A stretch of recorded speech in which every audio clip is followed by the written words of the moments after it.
professionalism. Contact Bass Printing today and get a free quote and a 10% discount on your first order. Visit us online at www.bassprinting.com, email contact@bassprinting.com, or WhatsApp us at 513-885-2017. Bass Printing, quality, speed, and value guaranteed. If you need protection, you need one who you can trust. To secure your investment, you need one who'll do you just. TDC Insurance, you're the one that you can trust. TDC Insurance, you're always safe with us. TDC Insurance is your go-to insurance company for all your insurance needs. We take pride in offering you the best solutions and ensuring our customers are fully satisfied. TDC Insurance, we take good care of you, guaranteeing you peace of mind. You're always safe with us. At The Cable, we believe in giving back because when our community thrives, we all do. That's why, as a company, we make it our mission to touch the lives of everyone in St. Kitts. We spearheaded the renovation of JNF Hospital lobby to ensure better care for all. The Cable sponsors free Wi-Fi in every community center across St. Kitts, so no one is left behind in an increasingly connected world. We stand with communities through every moment, big or small, in culture, education, youth development, and more. Y a ti también, Comunidad Latina. Cuenta con nosotros. Estamos con ustedes. And when it comes to customer service, we set the standard. We're just a call, click, or visit away because you matter to us. Join the company that truly cares. The Cable, more than service. We're family. Somos familia. And we're proud to always give more where it matters. FreedomFM1065.com. From St. Kitts and Nevis to the world, Freedom FM 106.5 FM.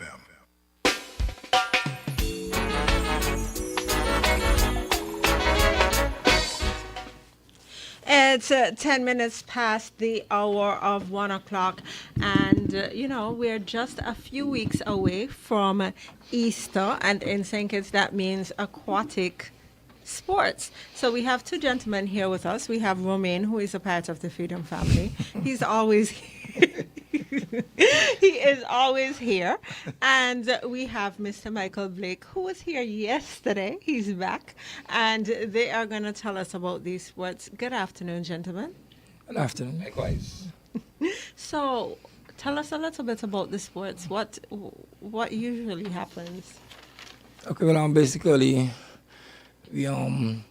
these sports have been going on for a lot of years, a great amount of years. I met it going on, and we know that Mr. Zach Nisbet has been one of the persons who have kept it going for a couple of years as well. Yes. And it's no secret that Mr. Nisbet is not in the greatest of health right now, and it is a lot to deal with this aquatic sport. It is a great undertaking, and so myself, Mr. Blake, and some other guys came together, and we decided we're gonna try to do our best to keep this thing going. Now, before anybody speculates or anything like that, we're not tossing Mr. Nisbet aside. It's not a hostile takeover or anything like that. The intention is to give Mr. Zach Nisbet his full honors. Have him. We're gonna do it have a proper ceremony and everything, give him his due honors, whatever is due to him, and recognize him properly for all the years he has put into keeping the aquatic sports going. We want to do it properly, so it's not any hostile takeover, just tossing him on the side before anybody gets that interpretation. It's not anything like that. But it is a lot to deal with, and so we want to try to keep it going because over the past years also we have noticed that it has taken a little nosedive a bit. So we want to try to revive it and keep it going. So we have some fresh ideas, fresh people to take part in the whole procedure and basically bring it back to where it used to be. Okay. So what's happening for this year? Now, I know that you guys have just decided to assist this year and make it, again, what it used to be. So what are your plans? Well, the usual aquatic sports will be the swimming, the backstroke, anything to do with swimming, and then the ham and greasy pole. All of the usual events will be there. We have some new events we're going to introduce. We have like tug of war is on the menu, if you want to call it that. The weightlifting, we want to do some weightlifting as well. And the boxing, we want to get the boxing, the intention is to get the boxing back on track. The official boxing, we will have the ring and official people who deal with boxing all the time, to have people who know the safety and everything to do it in a proper way, not just put on some gloves and duke it out. It's going to be done in a proper way, how it used to be from before. And we want to introduce, originally it was intended to be a triathlon, but we're going to start it a little smaller. And Blake, what's the word again? Biathlon.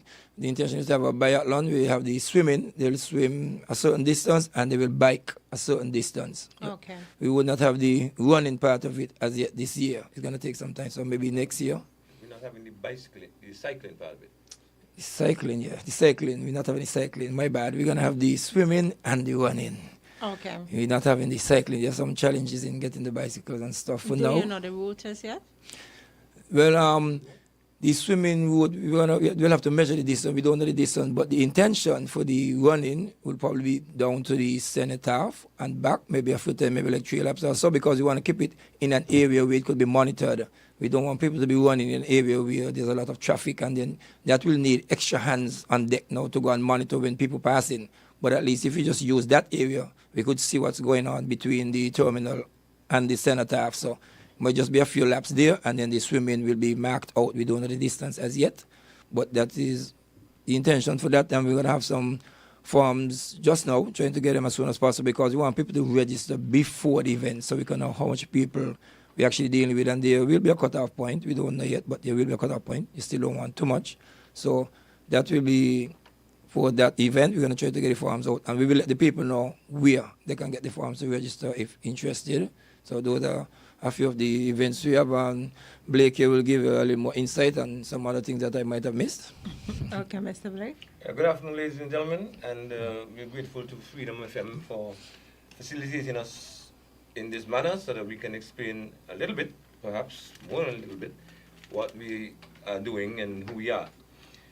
I need to emphasize, or re-emphasize, that Winston Zach Nisbet is now physically frail and very seriously visually challenged. And so we thought it would be a good idea to have Zach rest himself, as it were, and he's invited to be at the event. We will gladly transport him to and from.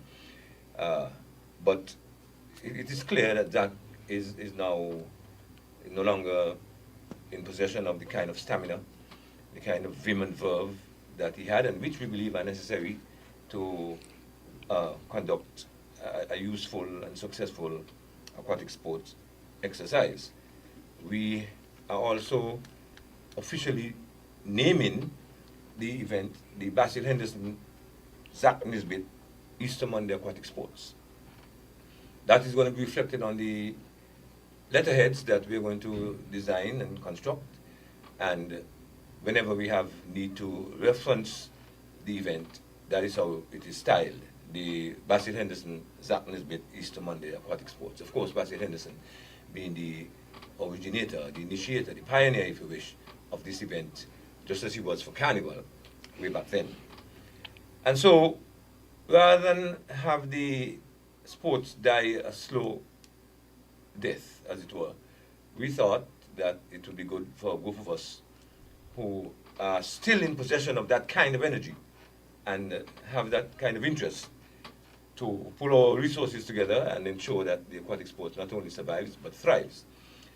Now, we are a new committee. It's the first time we are trying to do this, like I said, because we don't want Zach to believe that he is being cast aside, far from it, but out of concern for his own health and his own well-being, and given the amount of oomph that it takes to successfully organize the aquatic sports, we believe that it's time for somebody to step in. I want to emphasize, ladies and gentlemen in Radio Land, that I, Michael Blake, was Zach's right-hand man, not just primary, the sole right-hand man for Zach for a number of years, particularly while he resided at Challenger's residence here on Central Street. For years, I was the man who actively supported him, who, I used my vehicle to do all the necessary transportation, pick up whatever gifts, whatever items were needed to ensure that the event took place and took place successfully. People remember my being at the event every Easter Monday, officiating along with Earl Clark and later Lloyd Lazar and so on.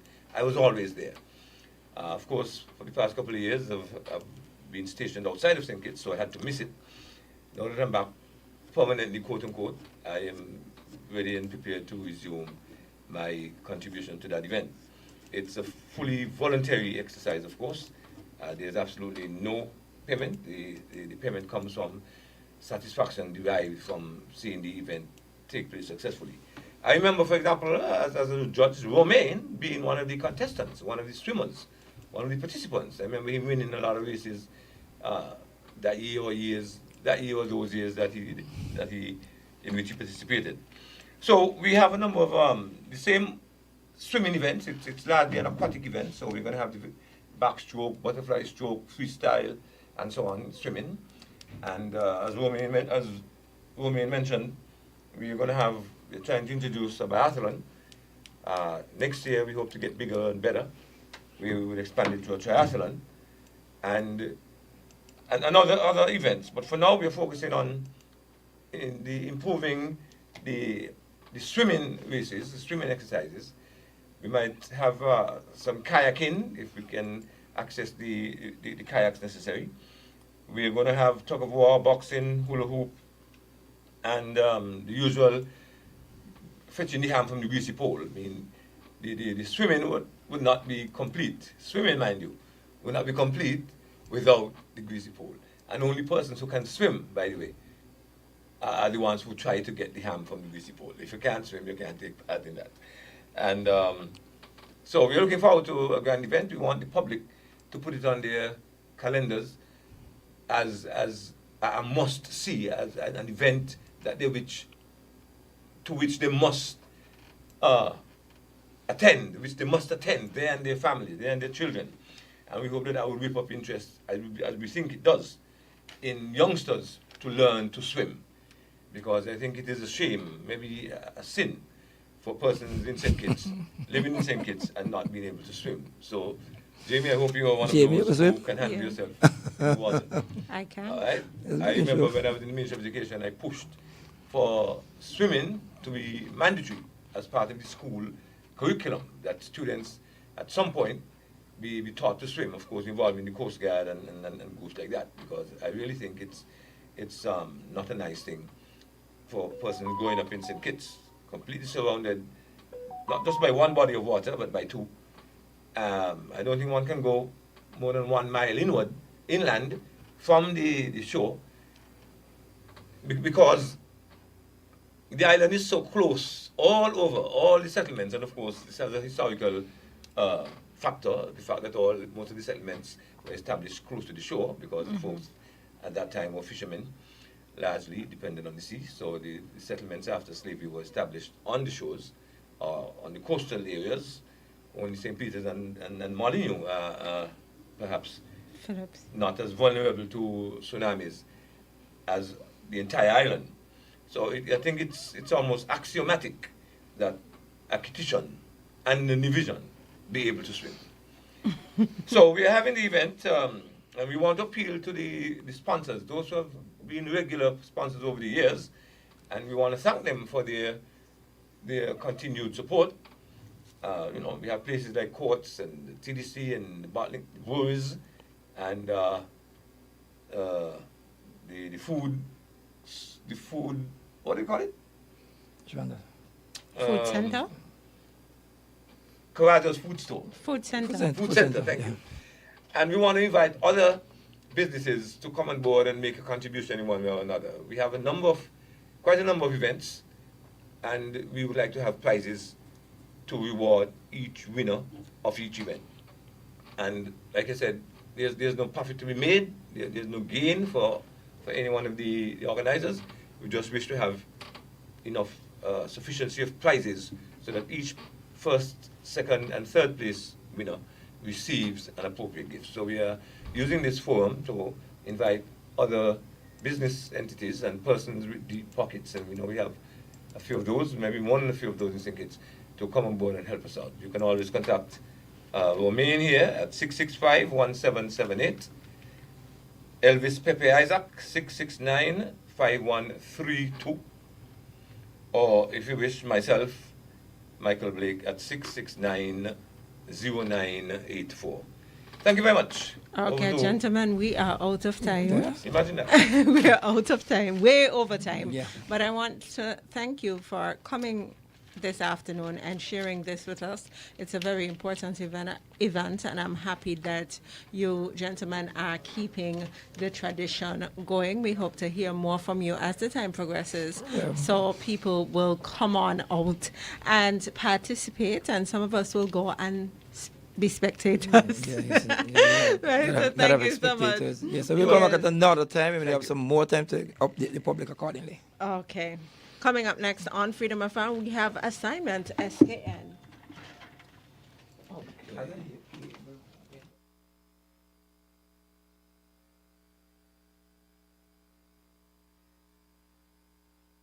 It is with deep regret that we announce the passing of Carl Louise Augustine Liebert, who passed